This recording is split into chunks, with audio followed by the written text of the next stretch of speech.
Good evening, everyone. My name is Don Ficken. I'm part of a library telescope task force. It's been in operation a couple of years now, and our objective with our task force is to grow the library telescope program, where you can check out a telescope through a library, just like a book, to grow that both in the USA and internationally. And so tonight we've been hosting a program every month, and tonight's program is basically we're sharing the experiences of a library, in this case a large urban library in Salt Lake County in Utah. And I've got Cindy Smiley with me and Kara Pearson from both the Salt Lake County Library, as well as Joan Carmen from the Salt Lake Astronomical Society. So we've been doing this program every month, and last month we did one called Unlock the Mysteries of the Changing Night Sky. If you go to our website, which is at the bottom, librarytelescope.org, you can view a YouTube video of that. I'll actually show you right there. You just go to the very top right of our website, and there'll be a YouTube link. It'll take you right there. Tonight's program, which is the Library Share Their Experiences in Utah, will be out there in a few days. And of course, you can watch us on Facebook. We are streaming live on Facebook Live, by the way, as well as on Zoom. And next month, on June 16th, we'll have another library, this one from the state of Missouri, that will share their experiences. This is a really great way to become familiar with how libraries are actually making this happen within their territories. Now, we have about 44 plus states that are involved. In fact, we just got Amsterdam in the Netherlands involved from Europe. So this is getting to be quite a sizable program. So it's a lot of fun tonight to really talk with this library about what they're doing. So what I'm going to do is I'm going to stop my share right now, and I'm going to bring our guest on board. Hello, everybody, and Kara and Cindy and Jones. Good to have you tonight. And so, yeah, it's really a lot of fun to talk with you. We've talked a little bit before about some of the really cool things that you're doing. And what I'd like to do is kind of get the folks familiar with a little bit about your library. Okay, so tell me a little bit about your library and each of your individual roles, and just about your patrons, if you don't mind. Cindy, why don't we start with you? Okay, we have 17 branches in the Salt Lake County Library System. I am the manager at Taylorsville branch, and Kara will kind of talk about the rest of what all goes on. Yeah. So I'm Kara, and I am one of the acquisition librarians here in the system. And so one of my roles is I'm over what we call the Library of Things. So that includes telescopes, storytime kits, hotspots, Chromebooks, stuff like that. So telescopes kind of fall under my, I don't know what you call it. It's one of my collections. So are you more focusing on the adult population for this particular program, or for children? Or both? Well, for telescopes, families, I guess, but for the Library of Things, it's usually only adults can check out these materials, but of course they can share it with their families. So right. So do you have other things that you're checking out as well as telescopes now? Yeah, so the hotspots and the Chromebooks. Oh yeah. And then we've got what's the other thing? Storytime kits. Storytime kits and Launchpad tablets, which are actually for kids too. So right. Yeah, so we've got about 6 things now, and we hope to grow that. So you have how many telescopes now that you're checking out? Yeah, we have 48, and we have currently we have about 59 holds. Wow. And then we've had up to about 350 holds at one time. So wow, that's amazing. We actually, Clark Planetarium here, they are going to donate another 18 telescopes for us. Oh my gosh, well, that is really amazing, right? So are the telescopes pretty well distributed between your branches? Is that the way it works, or do you have some branches with a lot more that's much more popular than others? Is that right?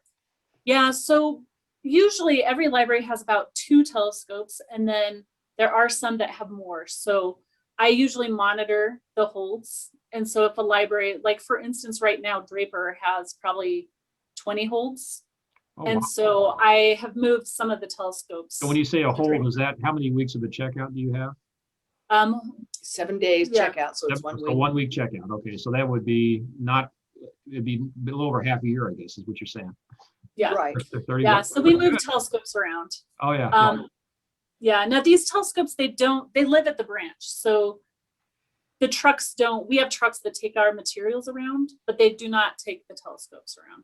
So Got the it. telescopes stay at a branch, but if we want to move them around, I'll go pick them up and move them to what other branch. So you're saying basically if a patron needs to check it out, they have to go to that branch to get it that has the telescope, and they can't just ask for it to be transferred. Is that right? Right. Right. Right. Yeah. Or we can tell them, if there's a scope available at a different branch, then if they want to go there, they can. But Right. So tell me, why did you decide to launch this program? What made you really decide to do this? This is kind of like different, like it's not a book, right? It's something else. So why'd you launch? Well, let's give a shout out to Joan Carmen. All right, there we go. She's John. actually the one that has pushed this through. She's the one that went to our director and came to one of our management meetings. And admin was kind of like, well, I don't know, a telescope.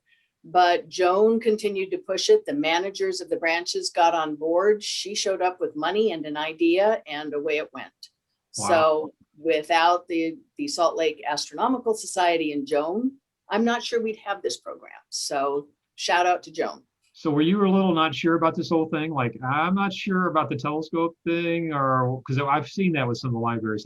This is kind of like not a book, right? This is not a book. Well, it's not, and it's technical. I mean, it's not like even something like a DVD. Okay, you pick up the case, take it home, you drop it in the player. This is a whole different ballgame. Yeah. And it does require training our staff on what to do with it. So it's not just a matter of checking it out and checking it in. Staff has to be trained. Yeah. So Don, I would say that when I made that presentation to the managers, all the managers were on board immediately. They recognized the value of wow, that's cool. program. And it was the administrators that were kind of dragging their heels. I remember one manager saying, well, let's get $5,000 and get all the telescopes into the libraries. And the admins are going, no, wait a minute. And so we had to start smaller. But the managers were on board because they know their clientele and they know the kind of things that they think their clientele would like.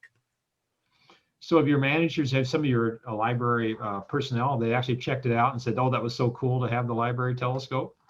Very much so. And in fact, when we first started, as scopes come on board, staff are, I hate to say required, but kind of get these out, find out how they work so that you can promote that program. Because if staff doesn't get it and doesn't appreciate it, the enthusiasm is not there. So I think it's really important to have staff check these out.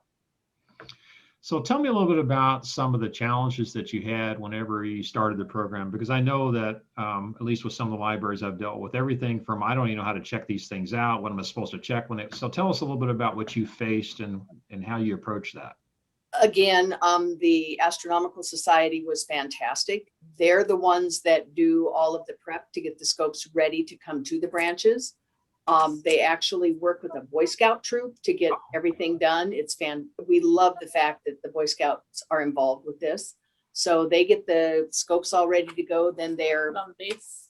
With the base, the fanny pack's attached, everything that's in the fanny pack, all of the quick start guides, the labeling, everything is done by the Astronomical Society and the Boy Scouts. Then it comes up to our main cataloging area for the barcoding and the appropriate labeling. I love the fact that we have point this end down for storage and point this end up to look out. You think seriously, but its sticker is what makes the difference. So, and then get the staff trained. What are you going to do with this piece of equipment? Where are we going to store it? And we found it's fantastic to keep it out so people can see it when it's sitting on hold waiting for someone to pick it up, because it's amazing how much interest gets generated. Well, is that a telescope? Can we check those out? Yep, you sure can. So have you seen from a pure book point of view, I know that a lot of the libraries try to carry some extra books around astronomy or things like that. Do you find that those are more popular whenever you have the library telescope program? In other words, checking out more of those things? Yeah, we do have the people that order in the nonfiction 500s definitely beefed up their telescope. Night sky, what is there to look at? Was it DeGrasse? Astronomy. All the astronomy books, yeah. And those are usually out on display in the branches. However, our telescopes are not in very often. I think one of the things we really want to push is with 48 scopes, these puppies have checked out 3,000 times. So, that's pretty impressive, which means they're not sitting around very much. So how does that compare to some of your other checkout stuff? In other words, you probably have some stuff not checked out, still dusty from years ago, and you have stuff that are done. But how does this rank against some of your other checkout material? I think it's hard to tell because this is a 1 week, whereas most of our materials are 3 weeks. So, I mean, you're comparing 1 week to 3 weeks. But yeah, I mean, They do check out very well. Yeah. However, keeping in mind the system itself runs about 1.8 million items, and our checkout is somewhere between 12 and 13 million items a year. So Wow. it does well. The telescopes do well. If they're not checked in right now, I think there are 3 that are available that are not on hold out of the 48. Yeah. And that just means that branch does not have a hold for them. So how big's the population that you're serving just in general? What's the total rough population here? Yeah, it's around 1 million. Okay, so of the 1 million, how many people do you think actually know about this telescope program? It's probably that I don't know. We have approximately 600,000 card holding members, if you want to call them that. So well more than, let's do the math, about 60%. Yeah. So it depends on how many of them come into the branch. That's our big push for that. However, our marketing department we are on Facebook, we're on Instagram. When something big and exciting is going on in the galaxy, that's when the telescope gets pushed through out onto Facebook. And they do big pushes on our website here and there. So are you, that's a good question about promoting, because I know that at least within the St. Louis market, and that's where we are, whenever there's a big event like the fall showers or there's a lunar eclipse or something like that, then there's definitely a lot of interest in telescopes. And even COVID, quite honestly, has just kind of shot people up to where they're really, really excited about doing something at home they don't have to worry about. So how have you promoted? You promoted it through some visibility when they walk into the library. Are they even going to your library right now? Yes, we've been open for business since July of last year. So how else do you promote it then? So you promote it through stuff like, you got a brochure there? We've got the little, I don't know if you can see our little, we have a flyer that has scope out the details, how to check it out. This is the front part where it's, oh, that looks exciting, I'm going to pick this up. We also have our library of things that hangs around, but that does list all of the items that are available in the library of things, both in English and Spanish. Now, when we weren't in COVID and we were able to do star parties, which is the plan, of course, as soon as we can, we have a wonderful flyer with a lot of the SLAS viewing days and nights, and we put ours in that. So I think we were trying to do, was it 10 last year, Joan? 7 to 10. There would be about 7 if we'd had a full year. We would do first quarter moon Friday night star parties at the libraries. So let me ask you this. So what kind of maintenance issues have you had so far? Have you had any maintenance where things break down? It looks like a complicated piece at the first glance, and there are some parts, but what kind of issues have you had with maintenance? Actually, what we find our biggest problem is the viewfinder and the wires on the viewfinder. That's what comes loose. And so, the way we handle that, and I don't know if you can see this either, we actually asked for telescope volunteers. And so we have someone in each of our branches that came to a special training that Joan and the Astronomical Society put on how to fix things, how to clean them, how to repair them, how to put the new lens cap on and the new eyepiece on. And this is our repair kit that each quadrant has. So if there's a problem that is quick and painless, we contact that quadrant. The telescope expert goes out and solders things back together or makes sure that everything is in good condition. Right.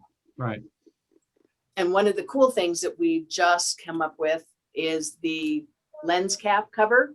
And we figured out how to 3D print it. So It's got the little place here to put the cord through, and it'll just slip right on. And that way, when we need them replaced, we'll just go to our 3D printer and print them up.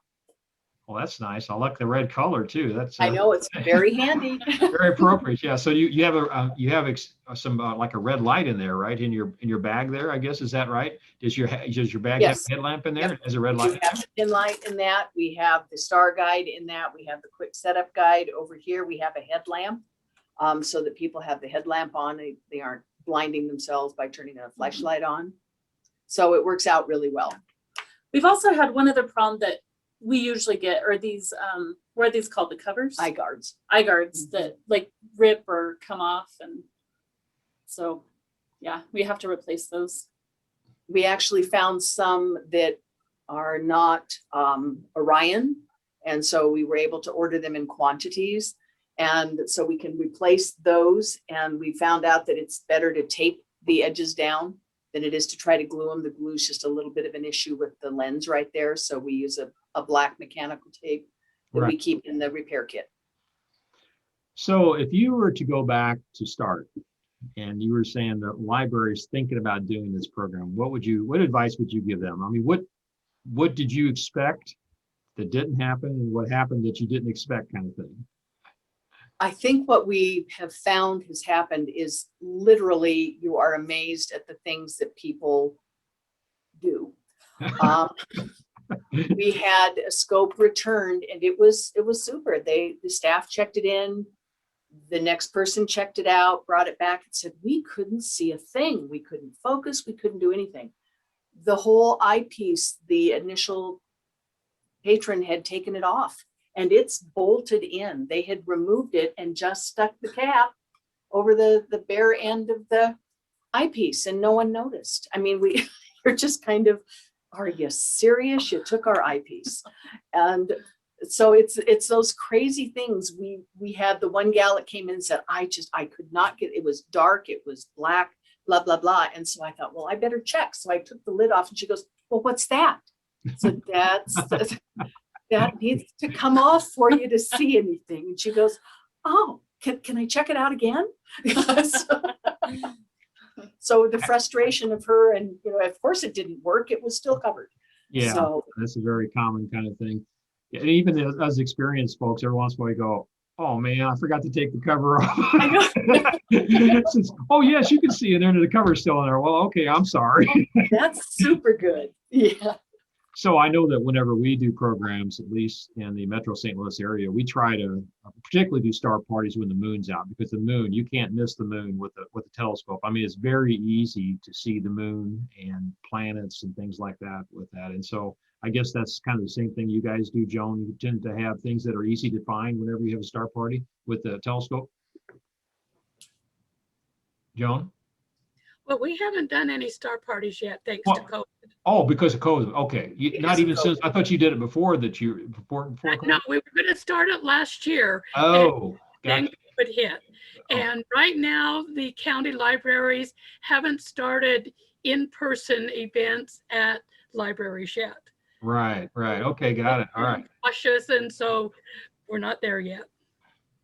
But I really liked in one of our discussions with you, Don, where you were saying that you have an event in the auditorium where you show people how to use them and then haul them outside and do some looking. And I'm really thinking that that's something we need to capitalize on. At least in the Metro St. Louis area, as we're starting to go back because of COVID restrictions, obviously, they're not letting us go back inside right now. They're waiting, just keeping us strictly outside. But I think once you get back in the full boat, and I hate to say it, but when it gets 0 out degrees, people are pretty patient for like 15, 20 minutes looking at the moon, but they don't want to stand out there for 2 hours looking through a telescope. They're going to be gone. So No, they will be. they actually like to spend time talking about the telescope inside a room where it's warm and how everything works and how to find things in the sky. So Well, what other advice would you be able to give folks that you think in terms of just other expectations that didn't happen or vice versa as far as your library? Anything else that you can think of? How are the checkout procedures? They work okay for you? They work out very well. What we did discover, and we did up the fines on them because we had a maximum fine of $5. And what did we find? But people would check the telescope out in May and return it in August. And their fine was $5. So basically they just had a scope for $5 for the summer. Right. So we have increased the fine for that. And we are a little bit more proactive when the scope doesn't come back. I'm not at all above calling somebody and saying, hey, your telescope's overdue. We have other people waiting. So at this point, we are, however, we are down a scope. One has not been returned and phone has been disconnected. We're assuming it's long gone. So that was a big downside for us, because after 5 years and 48 scopes, it was kind of a surprise. Yeah, sometimes that happens occasionally, but I think sometimes you'll find all of a sudden they just appear at your door one day. They get tired of it, or you find Exactly. it on Craigslist somewhere, kind of thing. Yep. We've Yeah, had- exactly. We've had a Believe me, few of I've those. looked. Yeah, we've had a few of those, but when we look at the checkout rates that are really amazing, you say there's always some risk to everything, obviously. There is. There And is. actually, that's a pretty small number for how many years we've had them and how many we have. So Right. And everything else is repairable. I mean, if the scopes come in, if there's an issue, the branch lets us know, and Joan or one of our experts or Kara goes out and takes care of the problem, and they're usually back in circulation within 3 or 4 days. Right. So as you guys are looking to add on scopes, tell me how that works, Joan. Do you guys just put them together? Do you just decide you're going to do 10 or 15, or like a couple at a time, or do you like one big build, or we call it build in St. Louis? How do you do that? Yeah, we kind of do pretty much the same way you do. When these 18 telescopes come in from the Clark Planetarium, we will get together and our group from SLAS and make all the modifications, and then we'll turn them over to the library and they take it from there. Okay. All right.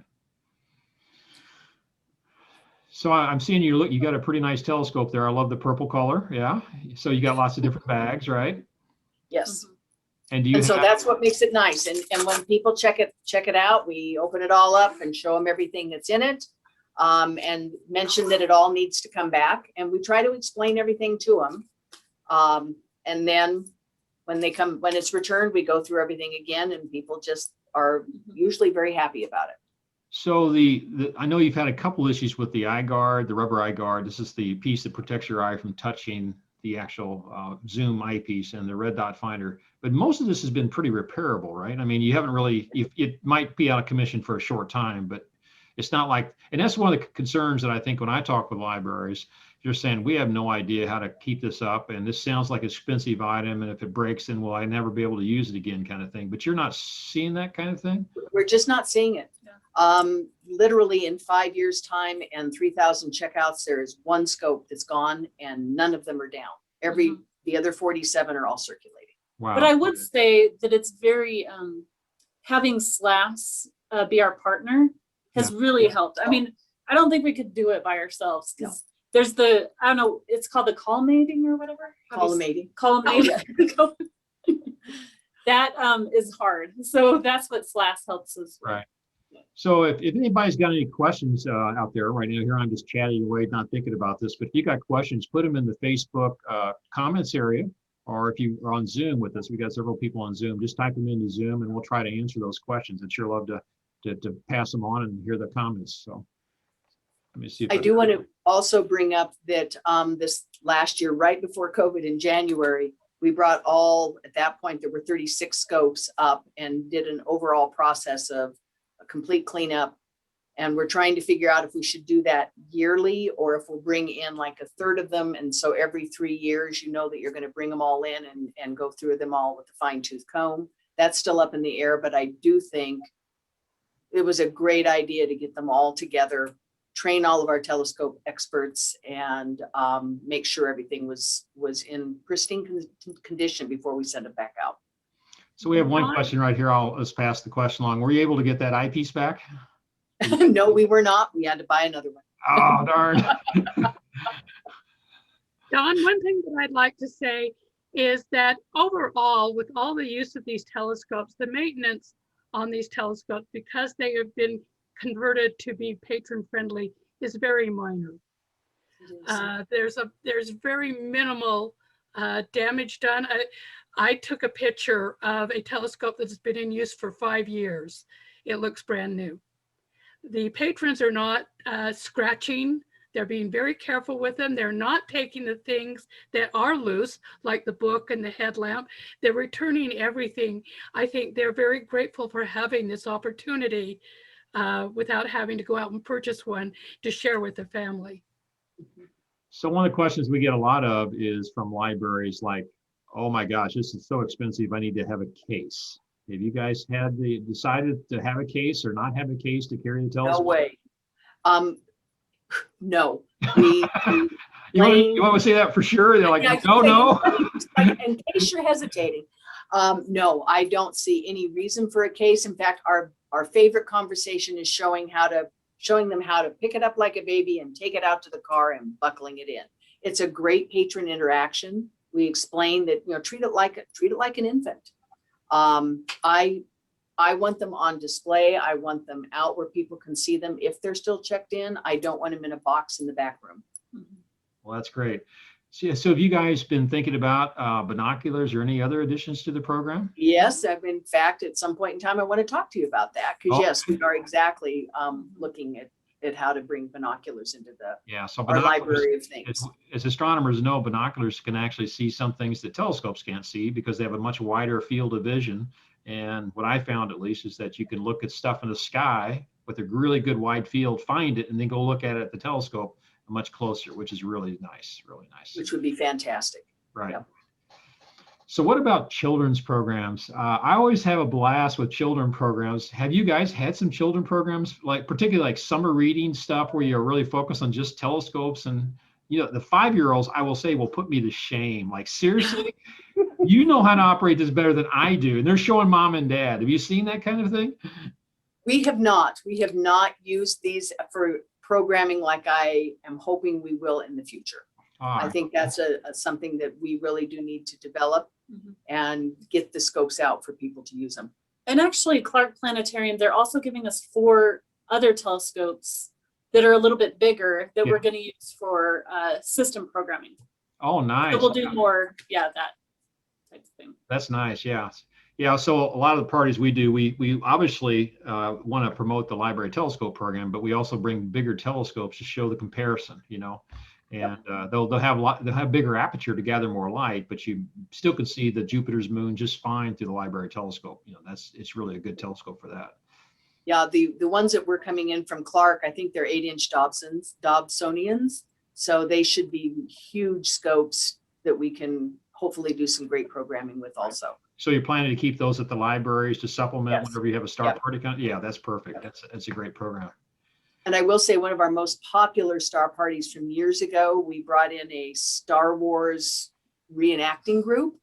And so we had all the telescopes set up and everyone was looking at the stars and Darth Vader was walking up and down through the lines and we had stormtroopers and it was super. People had a great night.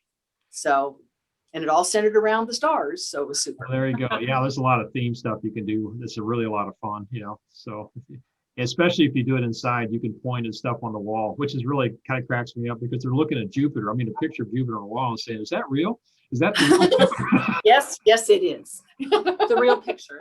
It's a real picture, no question about it. Yeah. So Joan, what else from your club? It's just been generally supported by your club. I mean, have you had a lot of people jumping in or just a couple of members that kind of do all the stuff, all the heavy lifting? Well, we have a small group. I'd like it to get bigger. Certainly with the 18 telescopes, we're going to need more people on board to do those in the time frame that we are hoping to get them done in. So it's just a question with COVID, it's really put the kibosh on a lot of growth and expansion. I mean, certainly here in Utah along the Wasatch Front, there's a lot of areas where we can expand into with different libraries in different counties, and we're just on hold because of COVID. Right. Well, and what we know from for those of us who are amateur astronomers, we've been trying to buy equipment because it's a good time to play with, telescopes when you're in COVID, and everything's backed up. Not only is it COVID pipelines, supply lines, messy things, but it's increased in popularity. And so that means our club's going up like crazy in St. Louis. And so the membership. Last fall, the Provo in Utah, the Provo Library in Utah County asked for 3 telescopes, and I waited for 5 months for Zoom eyepieces. And wow. I'm pretty sure it's due to COVID. Wow. Well, I'm predicting right now that once we get back to full blown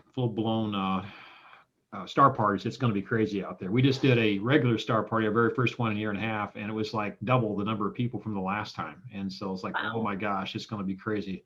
And that's going to be really good for you guys for the Library Telescope program, because people are going to be looking for this kind of stuff. Exactly. Really good. So, all right, we're coming up on our half hour here. Is there anything else you guys want to add from a library? I really appreciate you guys. You've done such a terrific job explaining what you got here. Anything else you want to add? And thanks for sharing that Yes. video on the cap. We'll get that circulated to our team here, If you have a chance to do this program, do it. Plain and simple. The patrons will get behind it and they will love it every step of the way. So do it. Right. Kara, anything else from your point of view? No, just ditto. Okay. It's great. Joan, how about from your point of view, from a club thinking about this, do you think it's worth the effort? Well, I certainly think it's worth the effort. I think one of the key factors is that it supports STEM. And I think all the communities need to find a way to encourage that growth. And the telescopes themselves, I'd always thought there was a great interest along the Wasatch Front in astronomy, and the telescopes being checked out, that just proves it. It's here. And if it's here in Utah, it's everywhere. So I do have one question. I'll go ahead and pass that along before we jump off here. Do you have any star charts to share with patrons? In other words, things that you can share as far as patrons. I think we actually talking about in our telescope team, right, Joan? Well, talking about I've been involved with the task force, we're getting some monthly star charts that are going to be put into the fanny packs for the telescopes. And so I think that's going to be a great addition. Right. I think they may be posting that to our Facebook page. There's regular star charts for those that are interested in that. That has been put together by some folks at the Astronomical League. And so you can go to the Facebook page, which is facebook.com. Well, just go to our website and hit Facebook up there. It's facebook.com/library telescope, which I know a lot of you are streaming tonight. If you look around or just comment or ask us, we can make sure and get that to you. They're very popular and they're very timely too. I mean, these things will last for a while because stars are pretty much what they are. So that's great because people check this stuff out and then what? So if they've got something to look at specifically, it'll get them started. Right. Well, I appreciate you all very much tonight. You've been such a delight to have. And Joan, thanks for supporting this. And Kara and Cindy for what you're doing. This is really great stuff. And I appreciate your story. And again, for those that have joined, we do this program every month. Next month will be on June 16th, I think it is. It'll be another large library, this one in the state of Missouri. And they'll be explaining we'll go through some of the very same questions and share some of their experiences as well. So June 16th, next month, join us and go out to the YouTube, and we'll be able to get the YouTube uploaded within a couple days of this program for those of you who just like to stream it. We have a whole library of this stuff out there, by the way, and also how to operate the telescope. So there's a lot of different kind of things we have out there. So we appreciate that, and have a good evening. Thank you very much once again. Thank you much. Thank you. Thank you. Bye, Don. All right. Bye-bye.